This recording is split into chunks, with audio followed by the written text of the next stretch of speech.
noite, Santa Catarina. Vem, Junei, vem você de casa, vem junto com a gente porque tá no ar o seu programa de fim de tarde, é o teu jornal de fim de tarde aqui no SCC SBT. Tá aqui, ó, tá na tela pra você, tá na hora Santa Catarina, tá na hora de muita informação, tá na hora de você ficar com a gente aí no SCC SBT, coladinho, pra saber tudo o que aconteceu nesta quarta-feira. Que bom saber que você está ligado com a gente. Obrigado, viu? Obrigado por escolher o SCC SBT. Obrigado por se manter bem informado aqui junto com a gente. E a gente já começa o nosso programa de hoje trazendo muita informação. Olha só, um homem foi preso em flagrante depois de descumprir uma medida protetiva e tentar matar um pastor em Indaial. O caso aconteceu na tarde desta terça-feira, no bairro Ribeirão das Pedras. Segundo a Polícia Militar, o suspeito invadiu a casa da ex-companheira, de quem estava separado há cerca de 3 semanas. Ele teria chegado ao local já armado com uma faca dentro da residência e avançou contra a mulher. Um pastor da igreja da vítima, que estava no local, tentou intervir, viu? Durante a tentativa de impedir a agressão, o religioso acabou sendo atingido por golpes de faca. Depois do ataque, o suspeito fugiu do local em um carro. Ele foi localizado pela Polícia Militar enquanto seguia em direção a Ibirama. E aí, o que aconteceu? Pois então, o homem foi preso em flagrante e encaminhado para a Central de Plantão Policial em Blumenau. É aí que a gente gosta, né? Quando termina assim, né? Com a prisão. Que pena que ainda teve toda essa situação envolvida, mas que bom que a polícia conseguiu pegar aí. Ainda, né, falando sobre violência, infelizmente, ainda falando sobre violência contra a mulher, começaram hoje, 11 de março, as oitivas do processo que investiga o feminicídio de Catarina Casten. Vocês se lembram bem, né? Morta em novembro do ano passado, na Praia do Matadeiro, aqui em Florianópolis. Chocou o estado, chocou o país. Nessa etapa, a Justiça passa a ouvir testemunhas e reunir outros elementos que vão ajudar aí na análise do caso.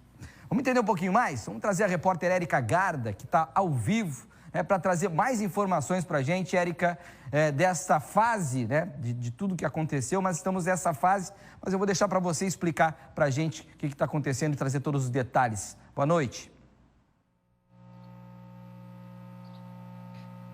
Oi, Tiago, boa noite para ti e para todos os nossos amigos de casa. Isso, começaram hoje, então, as oitivas do processo que busca investigar a morte de Carolina Casten. Ela tinha 31 anos, era estudante de pós-graduação e professora também.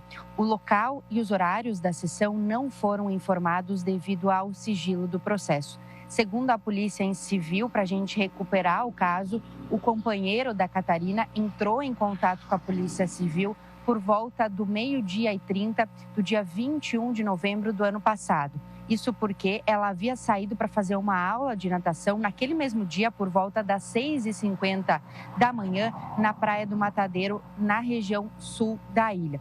Só que o companheiro dela justamente entrou em contato porque ele não conseguiu mais conversar com ela e percebeu, inclusive, que ela não tinha participado dessa aula. Prontamente, os agentes foram até o local, fizeram as investigações e, então, fizeram a prisão de um jovem de 21 anos que confessou o crime. Ele contou à Polícia Civil que abordou a jovem quando ela quase chegava aí à Praia do Matadeiro, a estuprou e a matou covardemente. Então, começou hoje, aqui em Florianópolis, essas oitivas, um caso que repercutiu muito em todo o estado e também em todo o Brasil. Tiago, volto contigo. Pois é, Érica, e chocou de fato, né?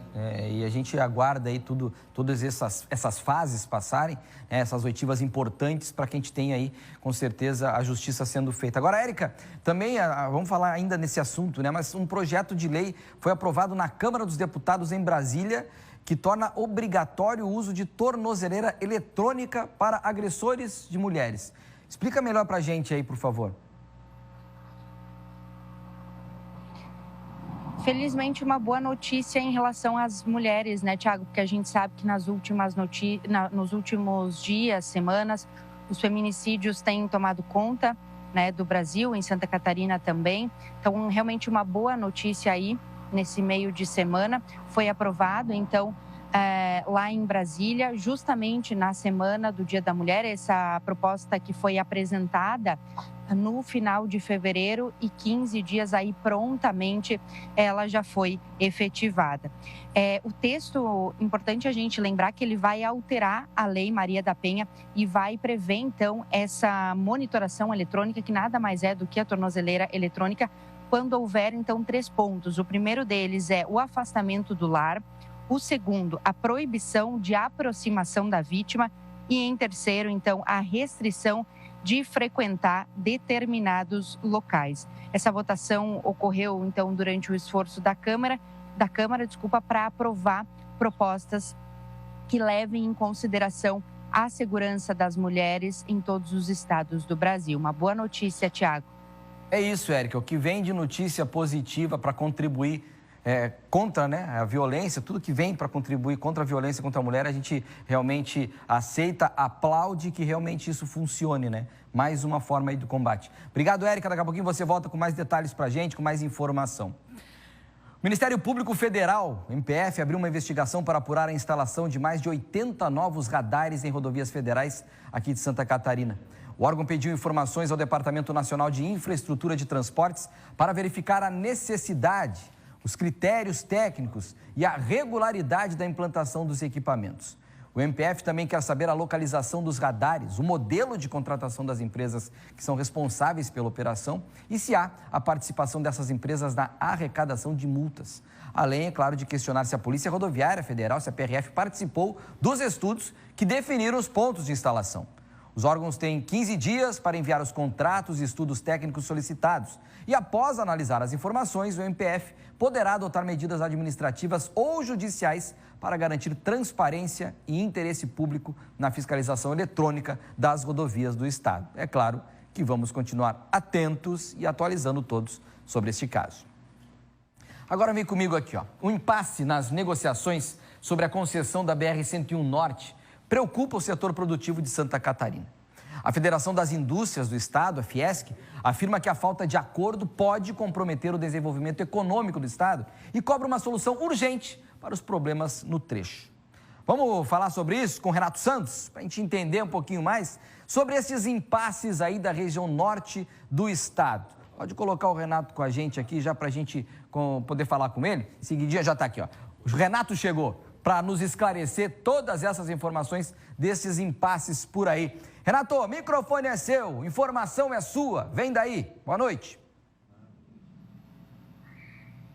Ótima noite para você, viu, Tiaguinho? Para quem não sabe, essa repactuação do contrato entre o Tribunal de Contas da União, ou seja, o governo federal, e a concessionária Artérias Litoral é nada mais, nada menos do que uma renovação de contrato com corte de gastos ou ainda renegociação de dívidas entre a União e também a concessionária que administra essa rodovia importante aqui em Santa Catarina, que é a BR-101. Ano passado já teve corte de gastos para investimentos nessa rodovia federal, o que acabou afetando diretamente a economia catarinense. A Fiesc, que é a Federação das Indústrias do Estado, naquele momento também se disse contrária a essa decisão. Novamente, a Fiesc vem a público dizer que essa repactuação entre o governo federal e a Artérias Litoral vai prejudicar diretamente a sociedade catarinense, aqueles que residem em cidades aqui do norte do estado.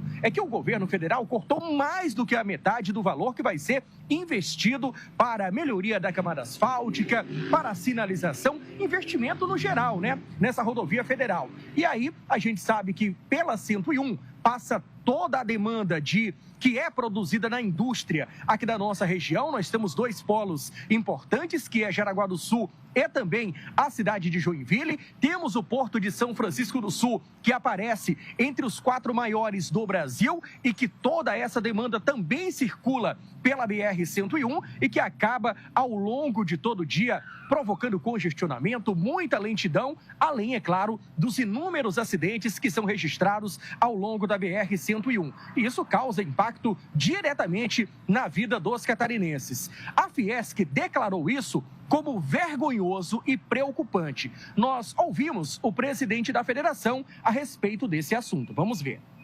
É um desrespeito com Santa Catarina. Isso aí está travando o desenvolvimento de Santa Catarina, travando a indústria de Santa Catarina, travando Santa Catarina no todo. Eu acho que está na hora, nossos representantes legais, eles têm que tomar uma posição firme, não adianta só a Fiesc falar. Eles têm que bater e nós temos que ter uma resposta que é justa, que tem que devolver para Santa Catarina o que Santa Catarina precisa. Nós estamos com a 101 colapsada hoje e agora sem investimentos pelos próximos anos, não dá para dizer o caos que pode acontecer isso aí. Nas palavras da Fiesc, as cidades de Penha, Balneário Camboriú e também Joinville são as mais afetadas pelo atraso em obras que já deveriam ter sido aplicadas ao longo da BR-101 aqui na região norte de Santa Catarina. O presidente também disse que essa deve ser uma briga também do Parlamento Estadual, dos deputados federais que representam Santa Catarina, além, é claro, também dos nossos senadores. Uma discussão que ainda vai dar muito pano para manga, usando um termo bastante popular e que a gente vai, claro, que continuar acompanhando e trazendo os detalhes aqui no Tá Na Hora, viu, Tiaguinho? Retorno com você no estúdio. Faça isso, Renato, faça isso. Nos atualize sempre. Obrigado. Daqui a pouquinho o Renato está de volta com mais informação para a gente aí. As promotorias de justiça recomendaram à Polícia Militar e às guardas municipais de diversas cidades de Santa Catarina a criação de um protocolo específico para abordagem a pessoas em situação de rua, com foco em respeito, dignidade e atendimento humanizado. A orientação prevê que os agentes se identifiquem, expliquem o motivo da abordagem e utilizem armas apenas em situações excepcionais, além de evitar a apreensão forçada de pertences ou animais e garantir encaminhamento aí para serviços de assistência social. A Polícia Militar informou que já recebeu a recomendação e destacou que seus protocolos atuais estão alinhados às normas nacionais e às decisões judiciais. O Ministério Público também atua em outras frentes relacionadas à população em situação de rua, promovendo articulações com órgãos de segurança e assistência social para enfrentar o problema no Estado. E aí, já passou pelo SCC-10 hoje? Não deu uma passadinha por lá? Ainda não? Então vem comigo aqui, ó. Vem comigo porque tem muita informação em tempo real, nossos repórteres atualizando, informação chegando e lá entra primeiro, chega primeiro. Então já passa por lá, coloca nos favoritos o nosso portal SCC-10. Uma mulher de Joaçaba, em Santa Catarina, foi condenada a 3 anos de detenção em regime aberto por permitir que a filha de 16 anos consumisse bebida alcoólica. O caso veio à tona depois que a própria mãe publicou nas redes sociais um vídeo da adolescente bêbada, vomitando e segurando um copo de bebida. Pasmem, é isso mesmo.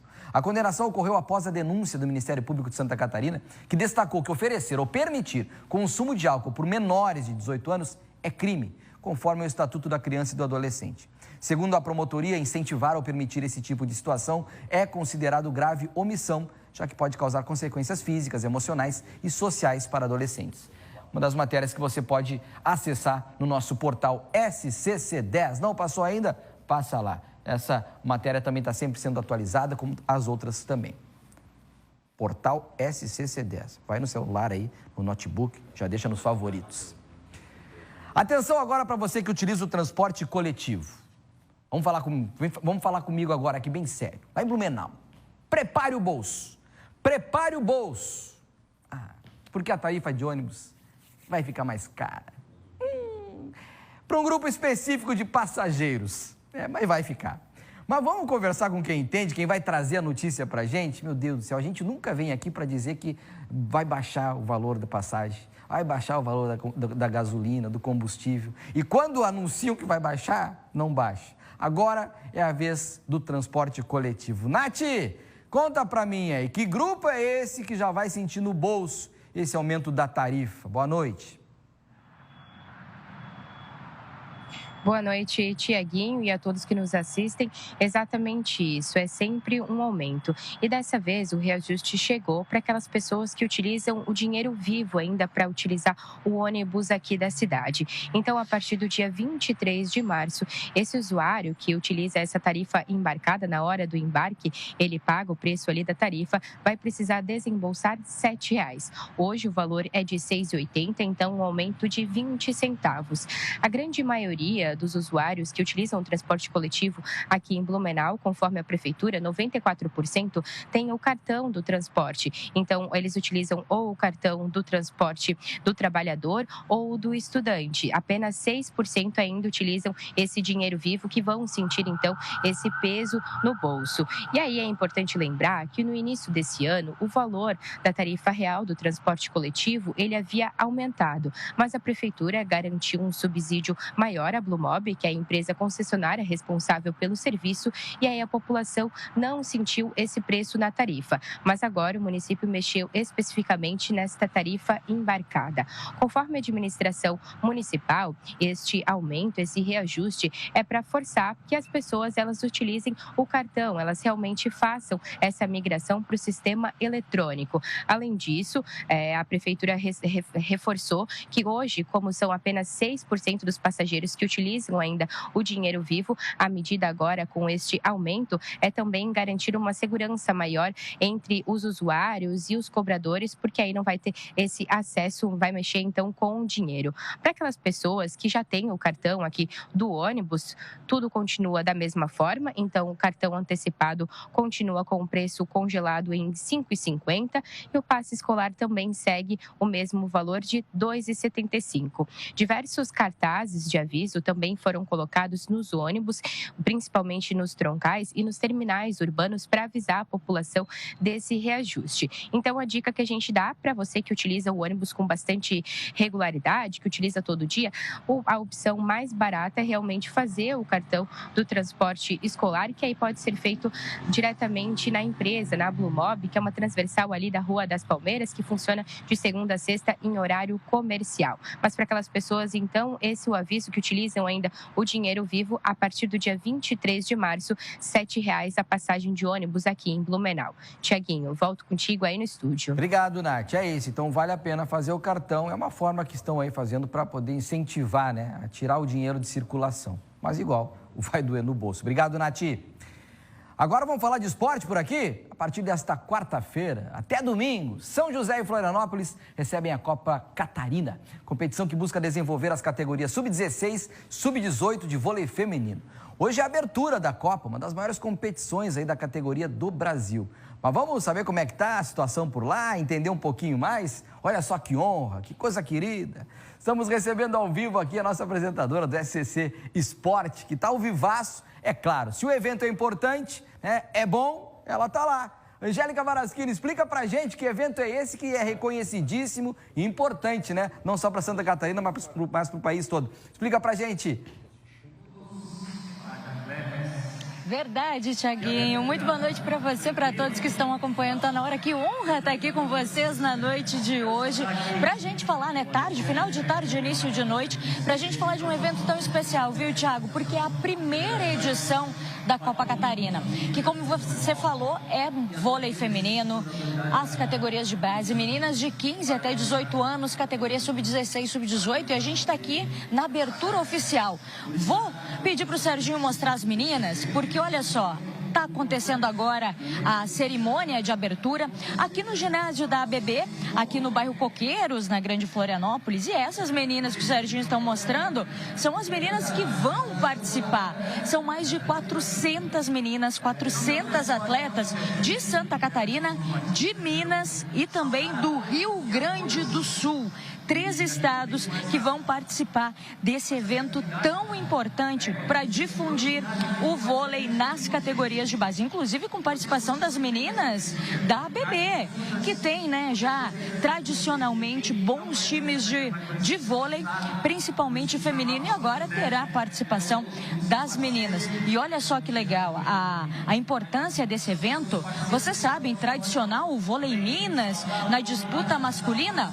Então, estão com a equipe feminina por aqui também, para participar desse evento. São 18 delegações que estarão por aqui para participar. Começa hoje, vai até domingo, Tiaguinho. E além do ginásio aqui da BB, também São José vai receber esse evento, também fazendo parte do aniversário da cidade. E essa é a primeira edição. Pedi para as meninas, dão tchau, meninas, estão ao vivo no SBT. Não está na hora para Santa Catarina, as meninas da BB aqui, ó, que vão representar o clube na Copa Catarina. E é, Thiago, a primeira edição. E a expectativa é que isso seja ainda maior no ano que vem. Que tenha um masculino também das categorias de base, porque afinal de contas o voleibol, e principalmente quando a gente fala dos adolescentes, é aqui que tudo começa. É por aqui que toda essa turma vai saber se vai continuar no profissional ou não. Então a gente segue aqui todas as delegações aqui no ginásio para participar. Nem todas estão aqui nesse momento, ainda faltam algumas chegar, mas a expectativa está muito grande, porque além dos jogos em quadra, terão várias palestras também que vão acontecer no decorrer desses dias. Aqui também na ABB, com grandes nomes do vôlei, do esporte. Olha, já digo para vocês, tem novidade, tem gente que jogou na seleção brasileira feminina de vôlei que vai estar por aqui palestrando. Então é um momento muito especial. E o mais importante de tudo, de graça, tudo gratuito.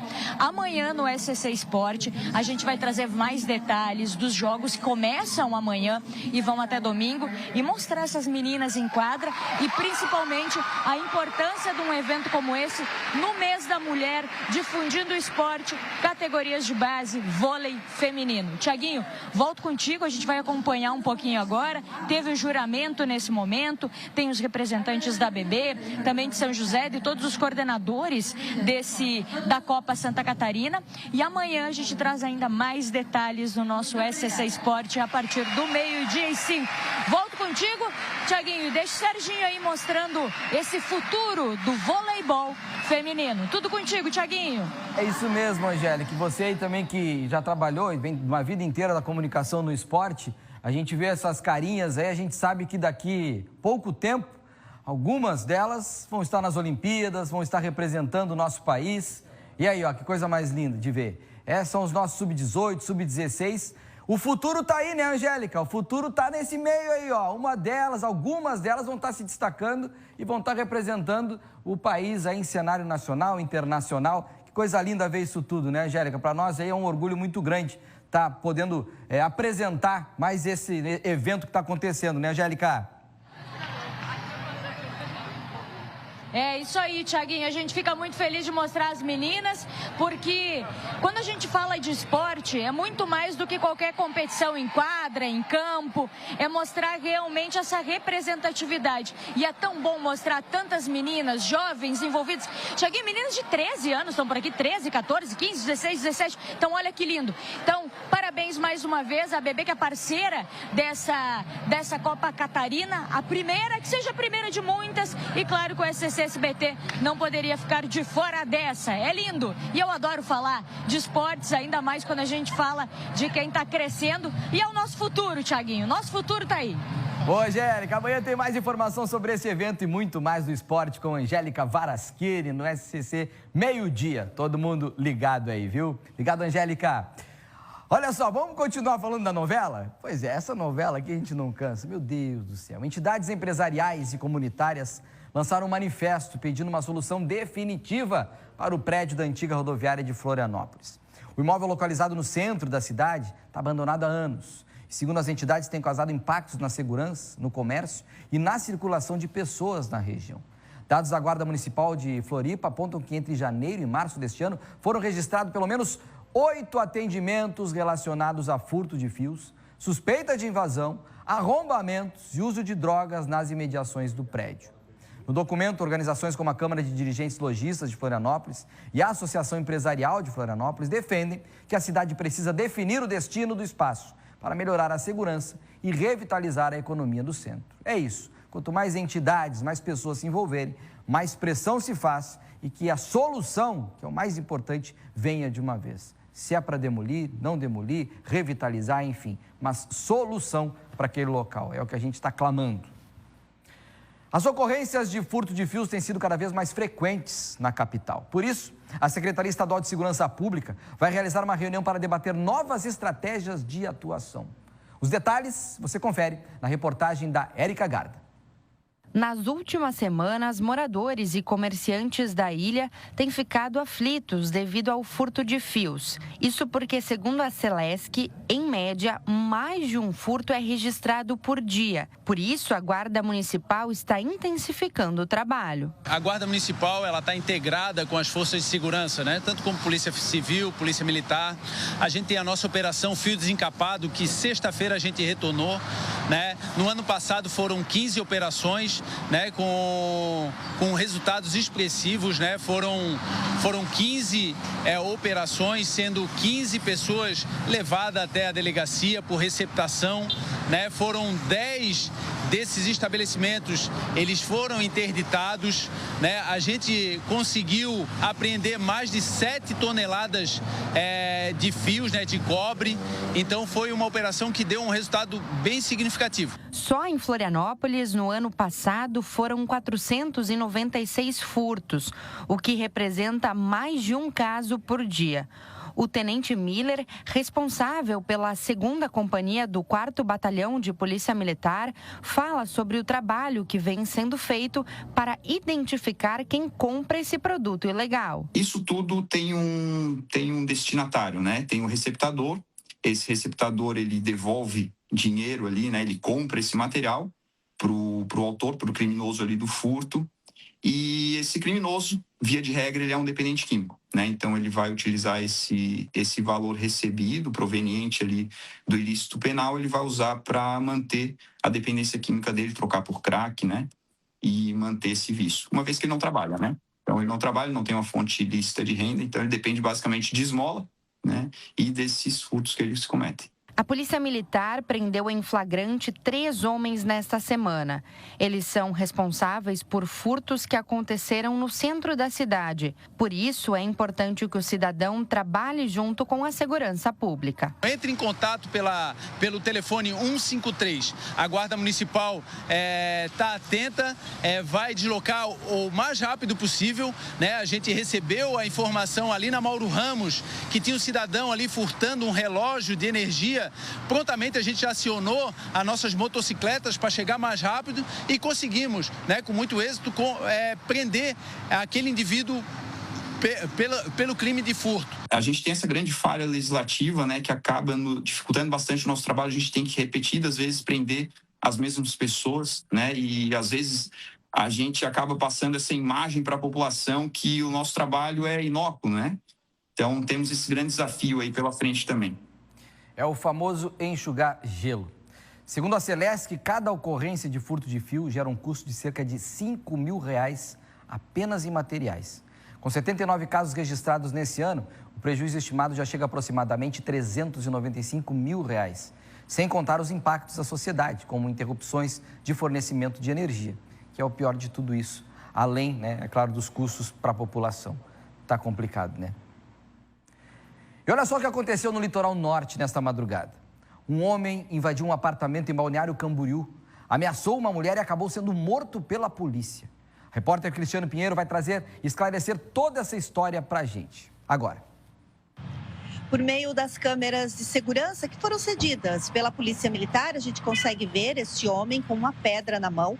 Com essa pedra, ele conseguiu arrombar a porta da recepção do prédio e invadiu o local. Subiu até o apartamento desta mulher e começou a ameaçá-la. Ele estaria armado com uma faca, ele ameaçava matar essa mulher.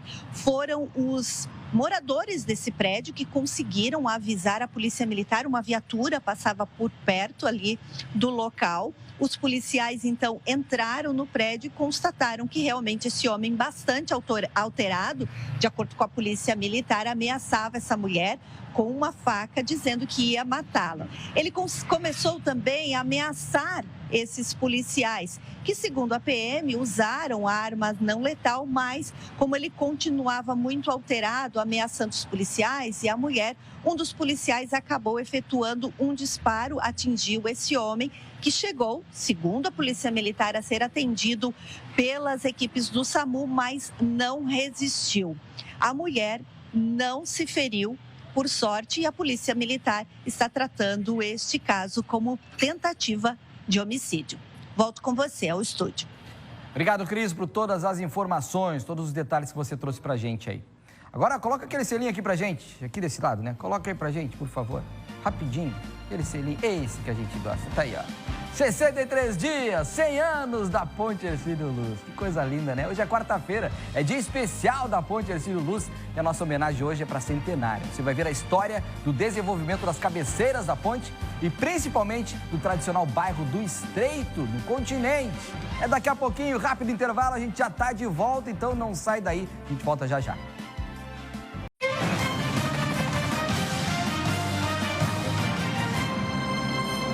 Eu disse que era rapidinho, já estamos de volta. Não tá na hora, Santa Catarina. Obrigado pelo carinho. Para você que está sintonizando agora no SCC SBT, obrigado por escolher a gente para se manter bem informado. Agora, 6h46. Florianópolis se prepara para celebrar os 100 anos da sua maior joia arquitetônica. Já sabe, né? Ponte Hercílio Luz. Mas você já parou para pensar como era a cidade antes dessa ligação entre ilha e continente? Hoje, na nossa série especial, a repórter Sofia Gonzalez, que está fazendo um excelente, brilhante trabalho, mostra como a inauguração da ponte em 1926 acabou com o isolamento e transformou para sempre a região do Estreito. Uma viagem no tempo que revela histórias curiosas e mudanças que marcaram a geografia da capital. Eu tô louco para ver. Agora. Obras, mudança no trânsito e novas rotas. Quem passa pelas cabeceiras das pontes que ligam ilha e continente vê uma região desenvolvida e em constante transformação. Mas para entender como tudo isso começou, é preciso voltar no tempo. 100 anos atrás, a realidade era bem diferente. Antes da Ponte Hercílio Luz, a travessia entre os dois lados da capital era feita em balsas e dependia do tempo e do mar. O que a gente tinha aqui no Estreito, por exemplo, é quase como se fosse o fundo da cidade, né? Aqui era uma área basicamente rural, né? A ligação com a ilha se dava através de balsas precárias. A inauguração da Ponte Hercílio Luz, em 13 de maio de 1926, mudou completamente essa dinâmica. A primeira ligação fixa entre ilha e continente reorganizou o desenvolvimento urbano da capital. Até então, a cidade crescia principalmente para o leste da ilha. Com a ponte, o olhar de Florianópolis começa a se voltar para o oeste, na direção do continente. Então, isso é uma porta de entrada que faz com que a inserção do bairro do Estreito e da cabeceira seja totalmente diferente. A nova conexão intensificou o fluxo de pessoas, veículos e mercadorias e redesenhou a dinâmica da cidade. O bairro do Estreito, que até então tinha características rurais, passou a se urbanizar rapidamente. A cabeceira da ilha, ela vai se defronte aos cemitérios, por exemplo. Era um lado pouco usual, né? Onde ficavam casebres e o cemitério municipal. E isso já vai forçar o deslocamento maciço, né, do cemitério, que já tinha séculos, para Itacurubi. No lado continental, que já havia uma ocupação com uma finalidade um pouco mais comercial, a ocupação do solo, né, o matadouro municipal, vai ensejar o surgimento de ruas para a habitação das pessoas. Até 1920, havia os caminhos que ligavam as outras grandes cidades, que eram as cidades mais ao norte, Biguaçu e posteriores, Palhoça mais ao sul e Lages na serra. Então havia grandes caminhos, não havia ruas, né? Com a construção da ponte, a cidade, que era voltada para o mar, virou de costas para ele. Um exemplo está aqui na rua Fulvio Aduti, uma das principais vias do Estreito. Repare que as casas estão viradas de frente para a rua e de costas para o mar. Naquela época, não era um privilégio morar de frente para a água. O importante era estar de olho no comércio, no movimento, na vida que começava a surgir do lado de cá. Mas a partir da década de 70, sobretudo com a mudança cultural que vem aí, um pouco da influência do Rio de Janeiro e das outras cidades, o banho de mar passa a ser um elemento importante, gerador de saúde, né? A fruição da paisagem passa a ser um elemento importante na qualidade de vida das pessoas. Isso faz com que, aos poucos, né, a cidade se volte para o mar. Foi também com a ponte que vieram os aterros. Com as ruas se tornando o principal caminho de deslocamento, criar novos espaços para a cidade passou a ser uma prioridade. Os aterros da beira-mar, os aterros da Bahia Sul, da Bahia Norte, que são bem conhecidos. Mas no lado continental, o Saco da Lama, onde fica a antiga hospedaria dos imigrantes e depois Escola de Aprendiz de Marinheiro e hoje a Guarda Municipal, é um dos aterros dos anos 80, né? Hoje tem um parque municipal. Então isso também vai modificar a geografia da cidade, né? Com a nova ligação entre ilha e continente, áreas que antes eram pouco ocupadas começaram a receber moradias e comércios. A região do Estreito se consolidou, aos poucos, como uma extensão natural do centro da capital.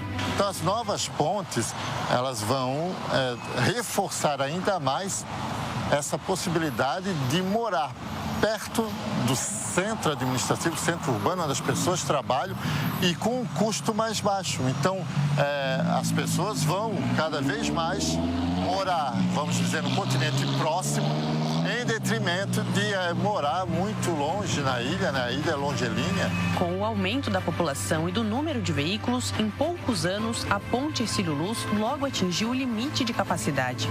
A solução foi ampliar as ligações entre ilha e continente.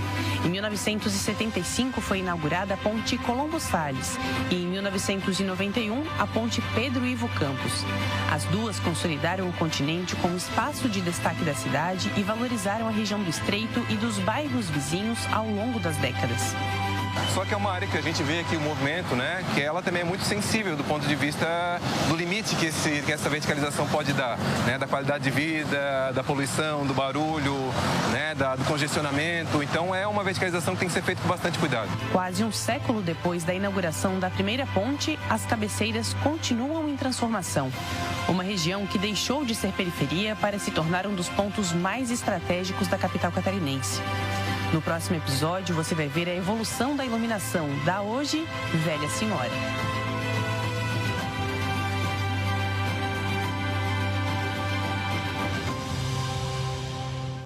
Pois é, não tem como a gente não se orgulhar e não se emocionar vendo a nossa querida ponte Hercílio Luz. Sofia Gonzalez, a nossa repórter, que está brilhantemente fazendo esses especiais da nossa ponte. Parabéns aí pelo trabalho, pelo excelente trabalho dela, do Rogênio, editor, os cinegrafistas, desse aqui foi o Cris, né? O Christopher da Silva, os editores, produtores, todos responsáveis por esse trabalho maravilhoso. É emocionante, até quem não é daqui se emociona, né, com toda essa história, voltando no passado, dá uma nostalgia bem grande, né? E a gente consegue, inclusive, estar presente lá em 1926, 1930, junto com toda essa obra de arte, que é uma reportagem como essa. Parabéns aí, Sofia, e a todos os envolvidos. O mercado público do Estreito, aqui em Florianópolis, está na mira da prefeitura. Os boxes do mercado foram notificados e precisam agora apresentar documentos que comprovem o direito de uso dos espaços. Vamos entender melhor?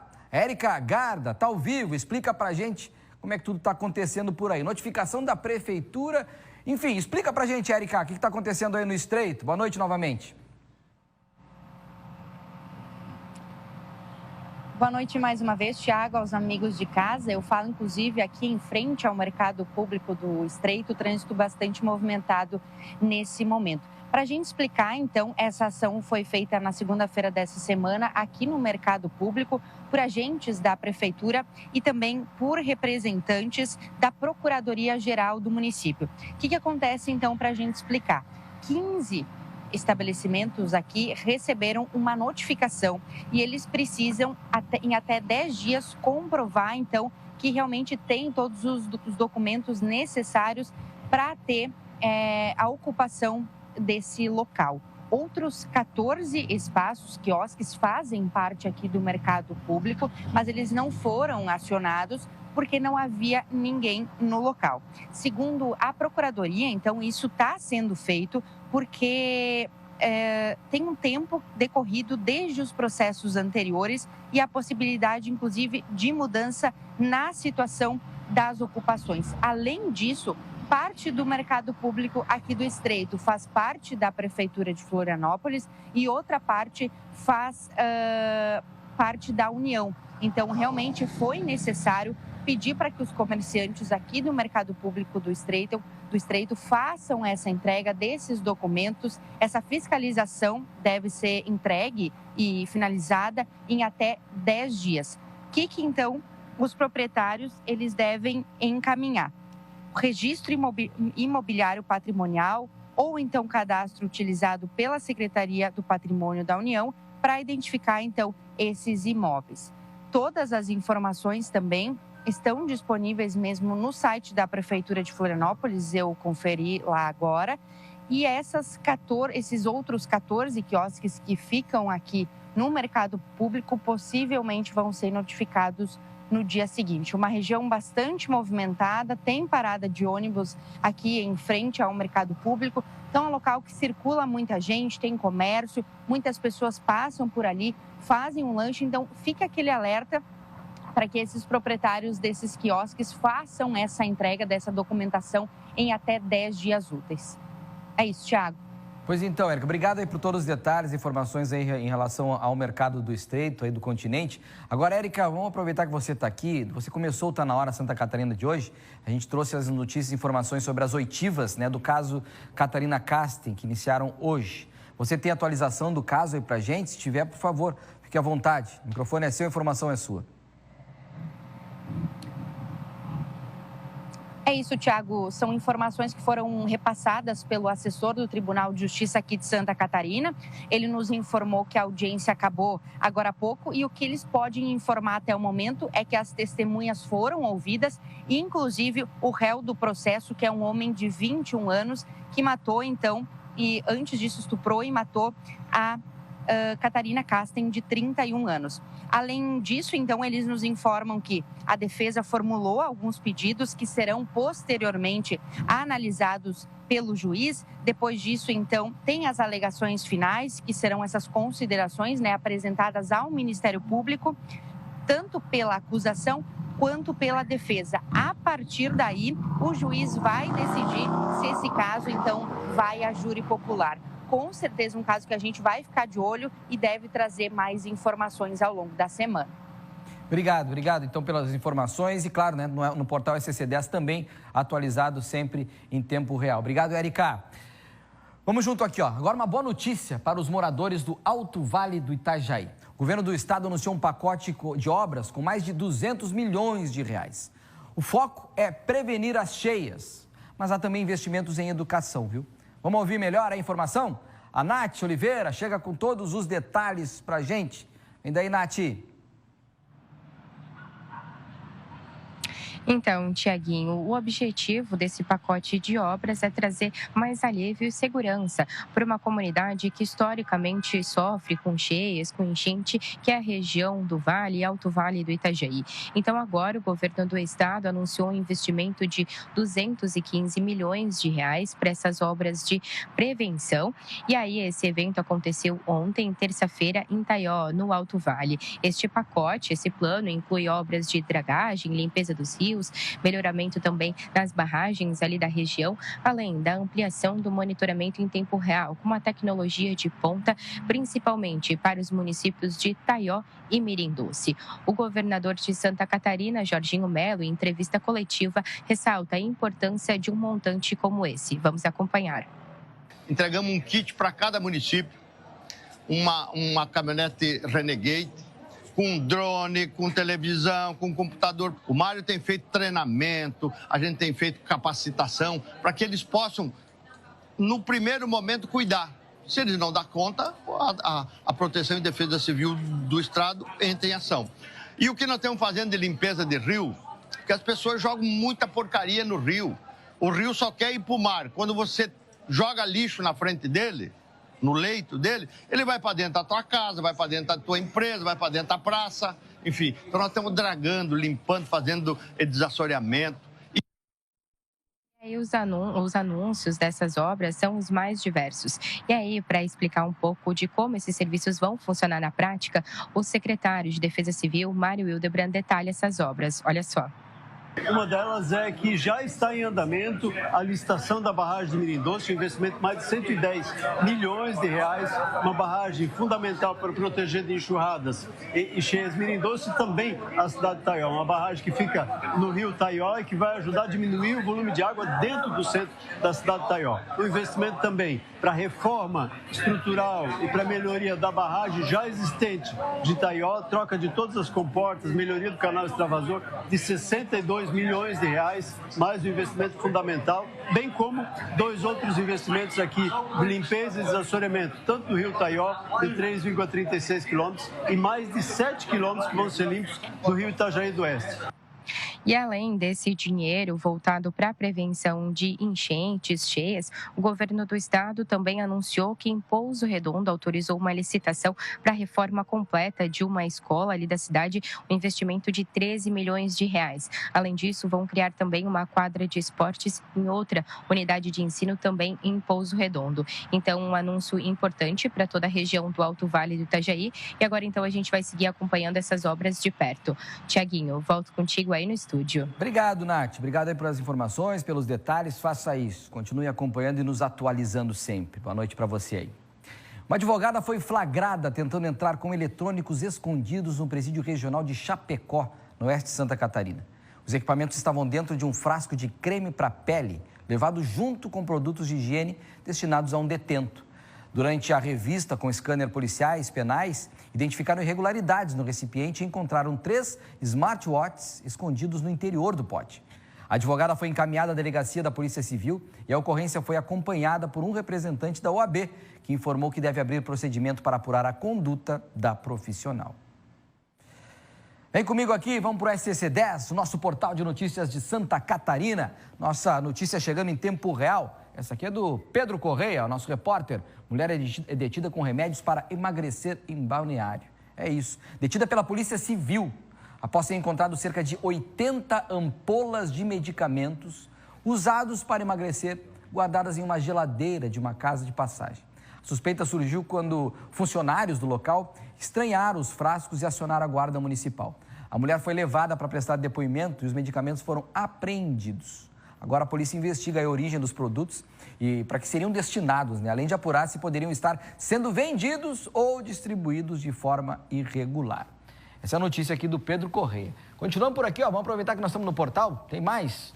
Novo medicamento aprovado pela Anvisa, olha só que legal, um novo medicamento que pode atrasar a progressão do diabetes tipo 1. O remédio se chama Teplizumab, vendido como nome comercial de Tzelt, e pode ser usado por pacientes a partir dos 8 anos de idade. Diferente dos tratamentos atuais, que se baseiam apenas na reposição de insulina, o medicamento atua no sistema imunológico, reduzindo o ataque às células do pâncreas, que produzem o hormônio. Estudos indicam que o tratamento pode adiar o avanço da doença em cerca de 2 anos, o que representa um avanço importante no cuidado com pessoas do diabetes tipo 1. Demos destaque aqui apenas para 2 matérias, mas é claro, está cheio de reportagens e informação no nosso portal SCC10. Passa lá. A Prefeitura de Joinville lançou o programa Juro Zero, que vai oferecer crédito sem juros para microempreendedores individuais e microempresas da cidade. A iniciativa tem investimento de cerca de R$1 milhão da Prefeitura e deve liberar mais de R$7 milhões em financiamentos.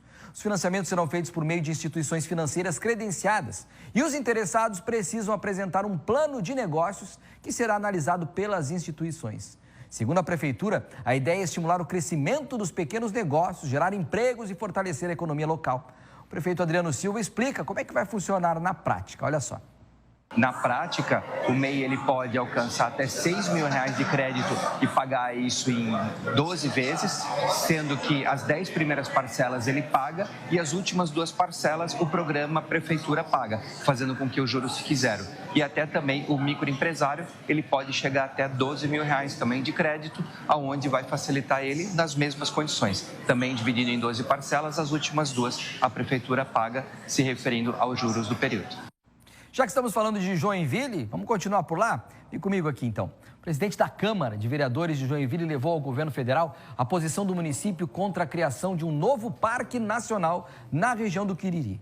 Em reunião com a ministra do Meio Ambiente, Marina Silva, representantes da cidade defenderam que a área já possui proteção ambiental. Renato, chega aqui para a gente para relatar as discussões sobre essa região aí em Joinville. Vou deixar para você que sabe tudo, comanda tudo aí na região. Explica tudo pra gente aí.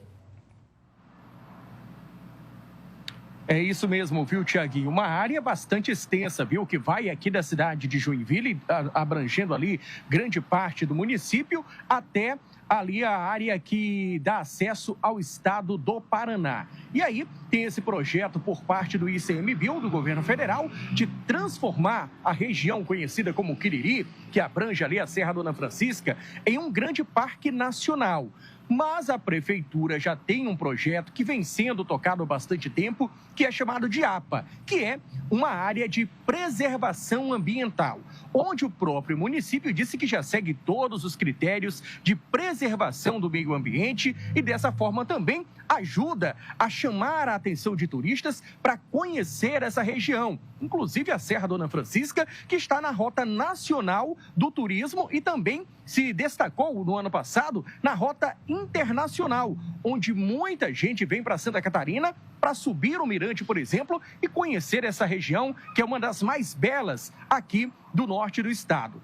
Portanto, essa semana, a prefeitura, junto com alguns secretários, Câmara de Vereadores, o senador Amin e outros representantes de associações, foram até Brasília. Conversaram com a ministra do Meio Ambiente, conversaram com o representante do ICMBio para destacar a importância, sim, de manter a APA, que é essa área de preservação ambiental, e não transformar a área da Serra Dona Francisca em um parque nacional, pois dessa forma vai restringir o acesso dos turistas, principalmente, e afetar o turismo local. A gente ouviu o presidente do ICMBio, que conversou com o presidente da Câmara de Vereadores, ele que destacou a importância dessa transformação de APA em Parque Nacional, disse que não é um projeto para preocupar a população, que primeiro o assunto vai ser discutido junto à comunidade, junto com a Prefeitura, com Câmara de Vereadores, com o Parlamento e também lá no Congresso Nacional. Vamos ver o que disse, portanto,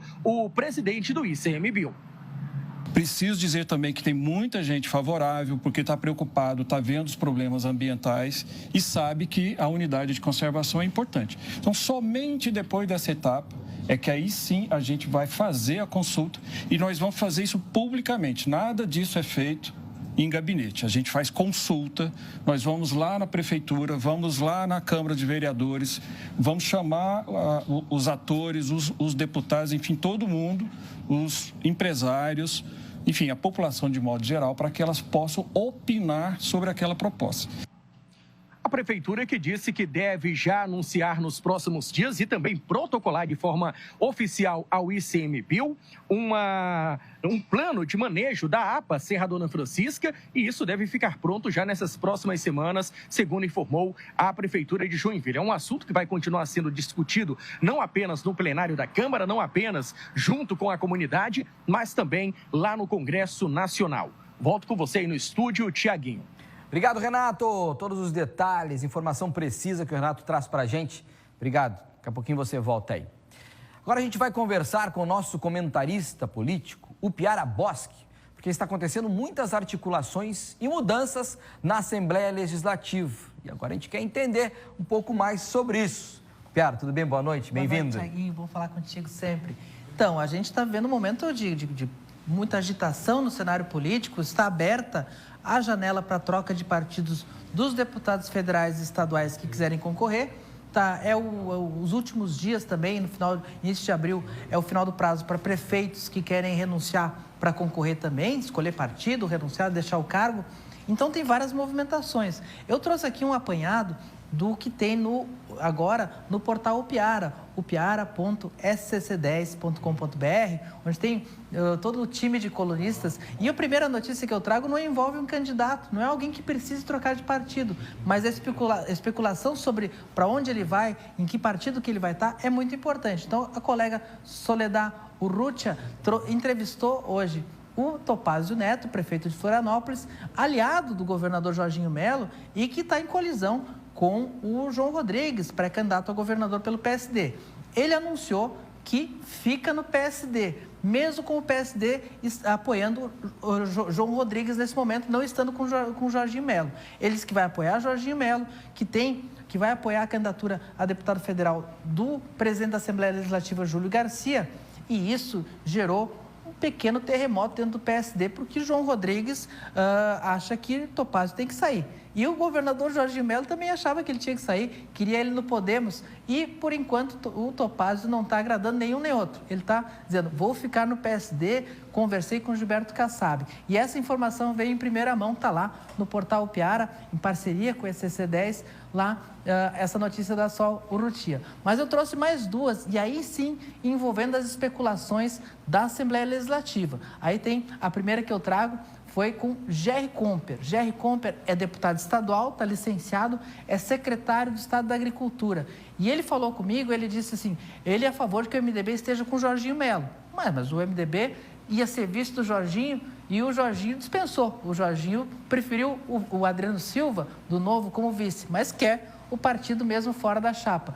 E o Gerry Comper defende isso, mas ele disse que se o MDB for para uma candidatura isolada, de aventura, sem força, sem consistência, ou apoiar João Rodrigues, ele prefere sair para o PL para concorrer a deputado federal. E a outra informação, que daí é o deputado Vicente Caro Preso. Essa aí, ele está saindo do PSDB e estava uma especulação para onde ele iria. Se ele iria para o União Brasil, como já tinha acertado previamente, ou se ele iria para os Republicanos ou para o Podemos, partidos que apoiam o governador Jorginho Melo. O próprio deputado mandou uma mensagem para mim assim, o Piara, eu vou para o União Brasil. Não importa se o União Brasil vai estar com o Jorginho ou com o João Rodrigues lá na frente, isso se a gente vê. O importante é que ele vai para o União Brasil. Então está tendo todo dia lá na Assembleia, tem movimentação sobre troca de partidos e eu fico acompanhando aqui para vocês.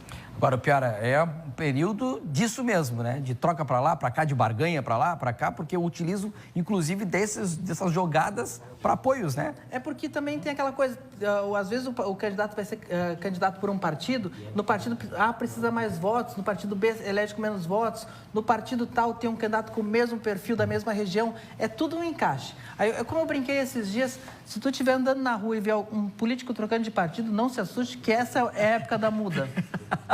Boa. Piara, tem mais lá no portal, né? Tem lá, acesse lá. O Piara?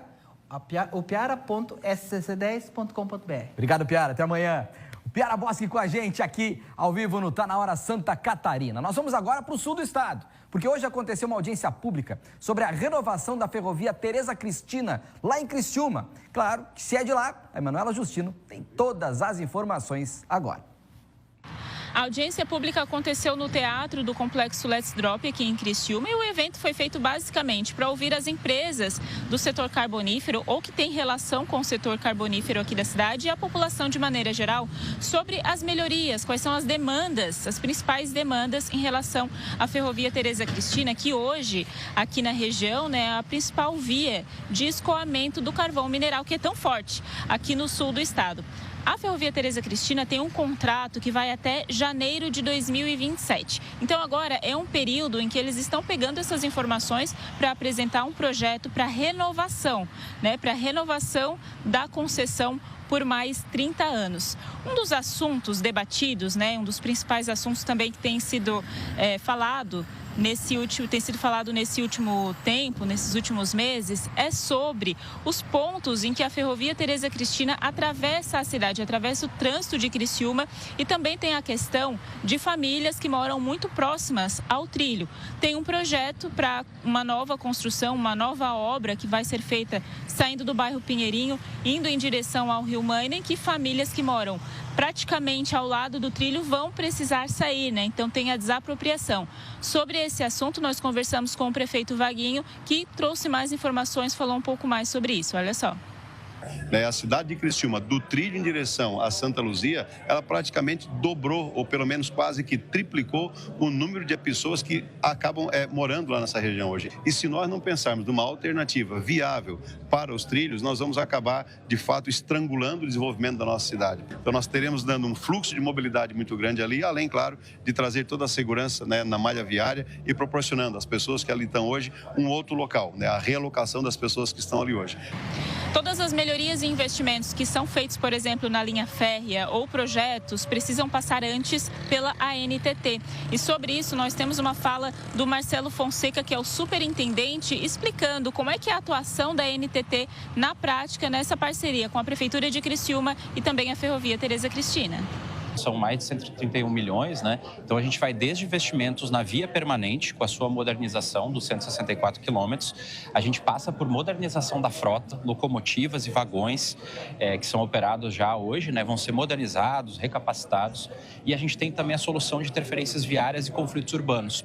A Avenida Centenário, por exemplo, aqui vai receber investimentos para buscar reduzir esses impactos também para os munícipes que são afetados pelo fluxo da ferrovia. Então, todas essas demandas que foram ouvidas hoje, elas vão ser documentadas e tudo isso vai fazer parte de um grande projeto para o pedido de concessão da Ferrovia Tereza Cristina para atuação por mais 30 anos. Esse é um trabalho em conjunto, né, só reforçando, a NTT, Prefeitura de Criciúma e também Ferrovia Tereza Cristina, que nos próximos meses, então, vai divulgar, né, o resultado dessa audiência pública que aconteceu hoje aqui em Criciúma.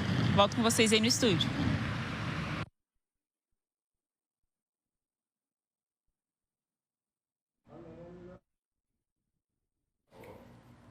Pois então, o sol está aqui, agora será que ele vai brilhar? Não sabemos, porque na quinta-feira o tempo já começa instável, com chuva nas áreas próximas ao Rio Grande do Sul. À tarde, a instabilidade aumenta e temporais isolados atingem todas as regiões de Santa Catarina, com raios, rajadas de vento e chance, inclusive, de granizo, viu? As mínimas variam entre 17 e 23 graus, chegando a 12 a 15 graus nos planaltos. À tarde, as máximas ficam entre 27 e 32 graus no Grande Oeste.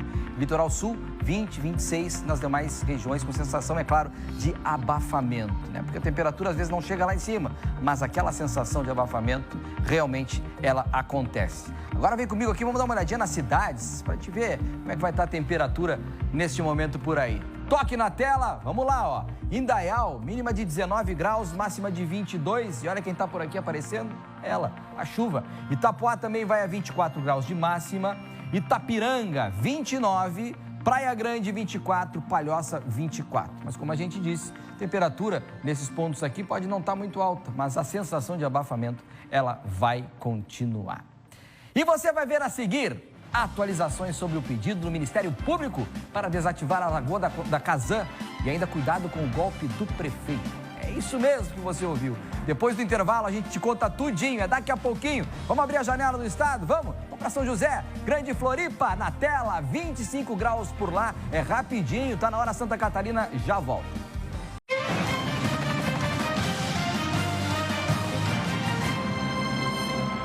Já estamos de volta com Tá na Hora Santa Catarina, agora 7h21. E atenção para o alerta importante de golpe que está acontecendo em Blumenau.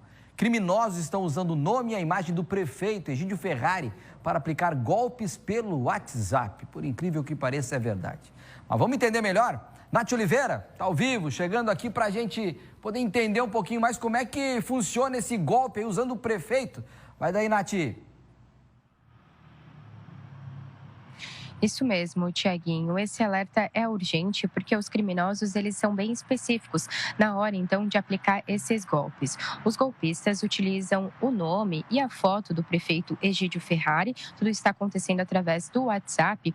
E aí eles citam eventos que acontecem aqui na cidade na hora de aplicar essa fraude. Em uma das conversas que nós tivemos acesso, inclusive esse print, essa captura de tela que você acompanha agora, o criminoso, ele cita a Fenabit, que é uma feira que acontece aqui no município, e aí dizendo que precisa pagar uma taxa de alvará no valor de R$17 mil.